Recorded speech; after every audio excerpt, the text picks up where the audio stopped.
Bonjour, alors aujourd'hui dans cette vidéo je vais vous montrer comment faire une page de capture unique pour vos visiteurs qui viennent pour la première fois ou pour les gens qui ne sont pas inscrits à votre pas inscrits ou pas encore inscrits à votre newsletter. Donc pour faire ça, alors ce que j'appelle page de capture, hein, c'est quelque chose qui ressemble à ça. Donc en fait c'est ce qu'on appelle une welcome gate, ce que je vous propose de faire.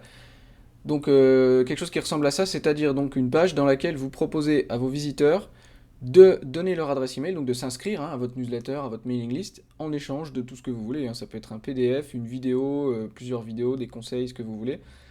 Et donc vous créez votre page en fait exprès pour ça. Le but c'est de capturer un maximum d'adresses email. Donc pour faire ça, avec le plugin WP Custom Display, il y a c'est une certain nombre d'étapes, donc je vais vous expliquer ça, c'est très facile, hein, si vous ne connaissez pas, même si vous n'avez aucune connaissance technique, vous y arrivez sans problème. Donc il faut tout d'abord créer votre page de capture, c'est-à-dire cette page-là. Donc ça, vous pouvez la créer avec n'importe quel plugin, hein. Il y en a, je pense que vous connaissez déjà probablement comment faire ce genre de page. Voilà, il y a plein de plugins qui existent, hein, que ce soit InstaBuilder, OptimizePress, ce que vous voulez. Simplement, il faut que cette page, elle soit dans votre WordPress. Il ne faut pas que ce soit sur un site extérieur comme Leadpage, par exemple, sinon ça ne fonctionne pas. Donc, vous créez votre page sur WordPress. Donc, je vais créer une page, moi pour l'exemple ici, je vais créer une page simple, hein, page de capture que je vais appeler. D'accord, une page toute simple avec ici mon formulaire. D'accord, donc on imagine que ça c'est mon formulaire. Je publie ma page. Et alors sur cette page de capture, il y a deux possibilités. Soit je veux proposer cette page-là de manière optionnelle, c'est-à-dire que la personne peut avoir la possibilité de cliquer sur un lien non merci. Non merci, ça ne m'intéresse pas, par exemple. Dans ce cas-là, je fais mon lien et je renvoie vers la page vers une autre page, vers la page d'accueil, par exemple. D'accord, bon moi je vais mettre google.fr hein, pour l'exemple. Ici, voilà, ajouter un lien. Ça, c'est la première possibilité. Donc, dans ce cas-là, on crée un cookie. Toujours dans le cas où on veut rendre cette page optionnelle, on crée un cookie ici, création cookie, qui va indiquer que la personne a déjà vu cette page. À ce moment-là, la page ne lui sera proposée qu'une seule fois, la première fois qu'elle viendra, et une fois qu'elle aura vu, il y aura un cookie qui sera créé sur son ordinateur, c'est-à-dire un petit fichier mémoire, on va dire, qui permet de savoir que la personne a déjà vu cette page-là. Et donc, comme elle a déjà vu cette page-là, on ne va plus lui remontrer. Donc, on crée d'abord ce cookie, simplement on lui donne un nom, par exemple, déjà vu. Voilà, simplement. Donc ça, c'est la version optionnelle. Si vous voulez forcer vos visiteurs à s'inscrire, dans ce cas-là, vous n'allez pas créer le cookie, et vous n'allez pas non plus mettre de lien non merci, ça ne m'intéresse pas. Ça veut dire que, ou alors vous pouvez mettre le lien non merci, ça ne m'intéresse pas, mais sans créer le cookie, dans ce cas-là, la personne pourra accéder à certaines pages de votre site, mais pas en tout cas à celles qui seront protégées. J'ai oublié de préciser un détail très important. Il faut éviter d'afficher cette page-là à la place de toute votre page. Si vous bloquez tout votre site à ceux qui ne sont pas inscrits, dans ce cas-là, Google également ne verra pas votre contenu. Donc ça veut dire que vos articles ne seront pas indexés dans Google. Ça serait dommage. Donc dans ce cas-là, je vous suggère d'appliquer cette règle-là uniquement sur certaines pages que vous souhaitez protéger. Ça peut être vos pages de vente par exemple, ça peut être des pages particulières, des tutos, ça peut être votre page d'accueil. Donc sur quelques-unes de vos pages qui ne seront du coup pas forcément indexées dans Google, puisque Google malheureusement ne sait pas interpréter les cookies. Donc vous pouvez ne pas créer de cookies. Si vous le souhaitez, pour forcer. Si vous souhaitez forcer, vous mettez un cookie et dans ce cas-là, on va réutiliser après ce cookie pour ne pas afficher la page. Donc c'est tout ce qu'il y a à faire au niveau de la page de capture. Ça, c'est votre page avec un formulaire. Et il n'y a rien d'autre à faire au niveau de la page de capture. Une fois qu'on a créé cette page-là, on va aller sur la page de confirmation d'inscription de votre formulaire. C'est-à-dire que lorsque la personne s'inscrit à votre formulaire, elle arrive sur une page de confirmation d'inscription. Page de confirmation d'inscription. Donc c'est la page en fait traditionnellement là où vous marquez merci de vous être inscrit par exemple. Et puis vous ajoutez un petit peu toutes les informations que vous souhaitez. Sur cette page là, on va créer donc un cookie nous permettant de savoir que la personne s'est inscrite.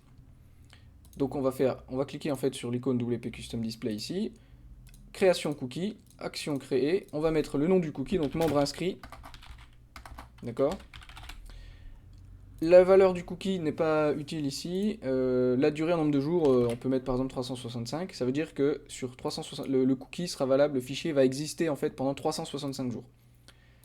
Donc là, on clique sur le valider. On est obligé en fait, hein, c'est une limite technique, on est obligé de mettre une limite de durée. Et donc c'est tout. Et là, je publie ma page. Donc ça veut dire que lorsque la personne va arriver sur cette page-là, il y a un cookie qui va être créé. Donc là, je vous montre. Si j'affiche cette page, voici la page. Là, je vais regarder les informations de la page et les cookies. Et vous allez voir ici que le cookie inscrit a été créé et qu'il est valable jusqu'au 3 février 2017, c'est-à-dire pendant un an. Puisqu'aujourd'hui, nous sommes le 3 février 2016. Voilà, donc ça, c'est tout pour la page de confirmation. Donc ce cookie, on lui a donné le nom membre inscrit. Alors ce nom, on va le garder, c'est très important pour la suite des opérations.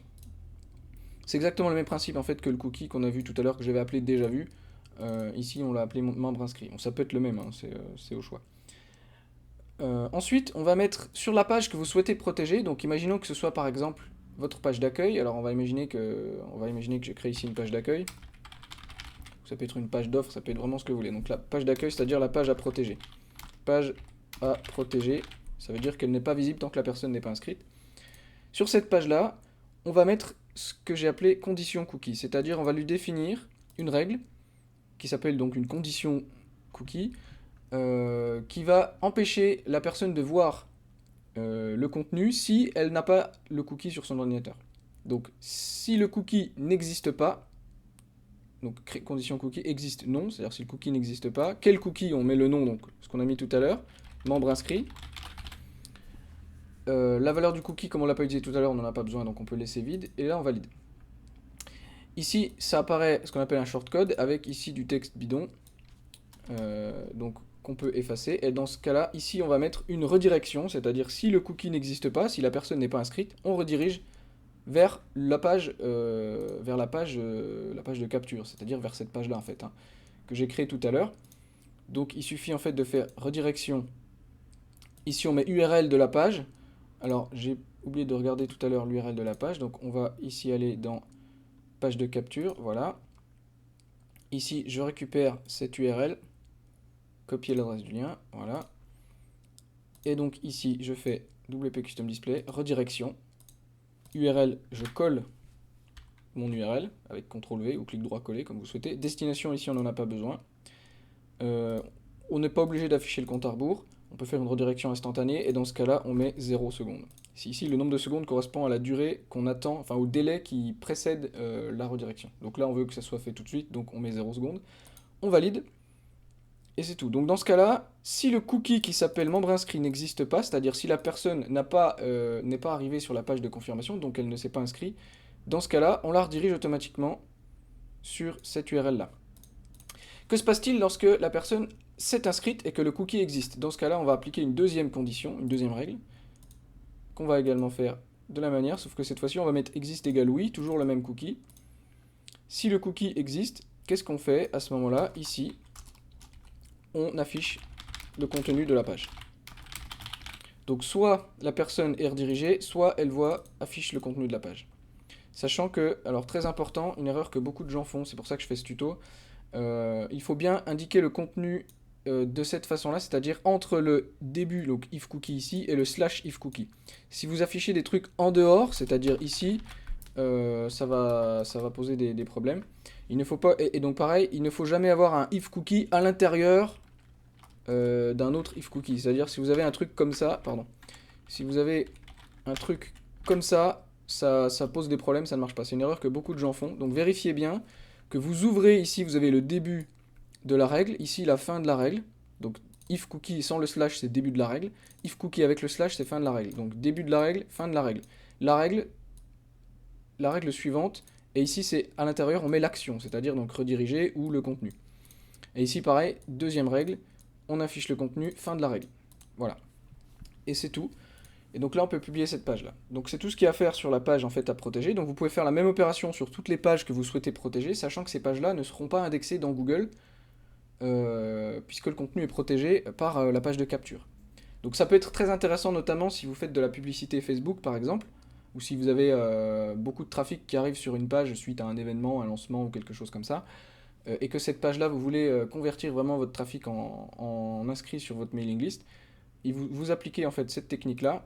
Et au lieu de voir le contenu, la personne verra une page de capture de ce genre-là, si vous l'avez créé de cette manière-là. Voilà. Alors, que se passe-t-il pour les gens qui sont déjà inscrits, mais qui ont effacé leur historique? Parce que si vous effacez l'historique de votre ordinateur, ça supprime les cookies. Donc dans ce cas-là, vous avez une possibilité, c'est que ces gens-là, comme vous avez déjà leur adresse email, vous pouvez leur envoyer un lien qui va recréer le cookie sur leur ordinateur. Donc pour faire ça, on va créer une page intermédiaire qui va être, donc ce que je vais appeler par exemple page intermédiaire, ici, voilà. Et sur cette page, on va simplement faire une redirection et créer le cookie. Enfin, on va d'abord créer le cookie, donc création cookie, qu'on va appeler membre inscrit. Voilà. Qu'on va appeler membre inscrit. Et donc la valeur du cookie, donc par exemple 365, ou voilà, enfin c'est pour un an. Simplement. Et en dessous, là on n'a pas besoin de faire de règles, hein, puisque ça sera systématiquement. Les gens qui arriveront sur cette page-là seront uniquement ceux qu'on va envoyer, auxquels on va envoyer un email. Donc dans ce cas-là, on fait directement une redirection. Et à la place de URL ici, on va utiliser destination. Donc là, moi je vais marquer par exemple page à voir. Donc c'est un nom, j'ai choisi ici un nom que je n'ai pas encore créé, je vais vous expliquer juste après. Donc page à voir, c'est ce que je vais appeler un paramètre. Donc c'est le nom d'un paramètre, d'accord, qui s'appelle page à voir, que je viens de créer, et que je vais utiliser pour faire ma redirection depuis un lien envoyé par email. On n'affiche pas le compte à rebours et on fait la redirection instantanément. Voilà. On fait valider shortcode. Voilà. Et donc ici, on a destination égale page à voir, et vous noterez que je n'ai pas mis d'adresse URL ici. Donc c'est tout à fait normal. Donc là, on publie la page. Et donc cette page-là, ici, elle a une adresse, donc slash page intermédiaire. Donc je prends cette page-là, copier l'adresse du lien. Et dans votre email, alors je vais créer je vais créer ici, on va imaginer que ça c'est mon email, d'accord? Vous écrivez votre email, donc bonjour, bonjour Jacques par exemple, voilà. Voici mon nouvel article. Deux points, et là vous mettez votre lien ici. Et ici vous rajoutez point d'interrogation, page à voir, donc c'est le fameux paramètre qu'on a créé tout à l'heure, juste ici, destination, page à voir. Donc point d'interrogation, très important, si vous ne mettez pas le point d'interrogation, ça ne marche pas. Page à voir, égale, et là vous mettez l'adresse de votre article. D'accord? Donc l'adresse de votre article, ça va être http www.monsite.fr/monarticle, par exemple. Voilà, donc vous mettez bien comme ceci, tout simplement. Et quand la personne va cliquer sur ce lien, elle va être redirigée, enfin elle va arriver sur cette page-là, le cookie va être créé et va automatiquement la rediriger. Donc en fait ça va être instantané pour elle puisqu'elle est redirigée instantanément, donc elle va être tout de suite, elle va arriver sur votre article, mais ça va créer le cookie entre-temps. Voilà. Alors on est obligé de faire ça sur cette page intermédiaire parce que on ne peut pas utiliser un cookie qui a été créé lors du chargement de la page. C'est-à-dire que si je crée un cookie lorsque je charge une page, il faut que je recharge la page pour pouvoir utiliser ce cookie qui vient d'être créé. D'où l'intérêt d'utiliser en fait une page intermédiaire. On crée le cookie sur la page d'avant et on renvoie sur une autre page, donc l'article. Et à ce moment-là, si votre article est protégé, du coup, comme elle est inscrite, elle pourra voir l'article.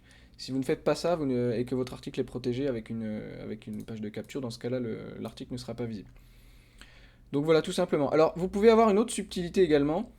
Vous pouvez, si vous souhaitez passer outre ce truc-là, vous avez également la possibilité ici de rajouter, avant le page à voir, vous pouvez rajouter pk_kwd. Alors ça, par contre, ça c'est un mot-clé qui est dans le plugin. Hein, ça, donc autant le page à voir, vous pouvez inventer ce que vous voulez, à condition de le mettre ici dans destination. Par contre, pour ce que je vous montre là, pkwd, en fait, c'est quelque chose qui peut pas être changé, c'est dans le plugin tel que. Donc pk_kwd égale, donc juste après le point d'interrogation, égale, et là vous mettez le nom de votre cookie, donc membre inscrit, donc là par défaut il aura un an, il va être valable un an.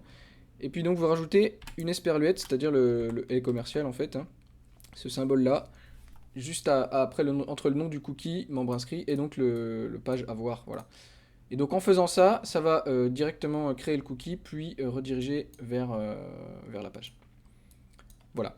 Et donc vous faites ça pour tous les liens que vous envoyez par email, et donc toutes les personnes qui seront inscrites à votre mailing list, à qui vous envoyez des mails, ça va recréer le cookie en fait à chaque fois qu'elles vont cliquer sur un des liens de vos emails. Si elles ne font pas ça, et qu'elles ont supprimé leur cookie, dans ce cas-là, elles verront la page de capture.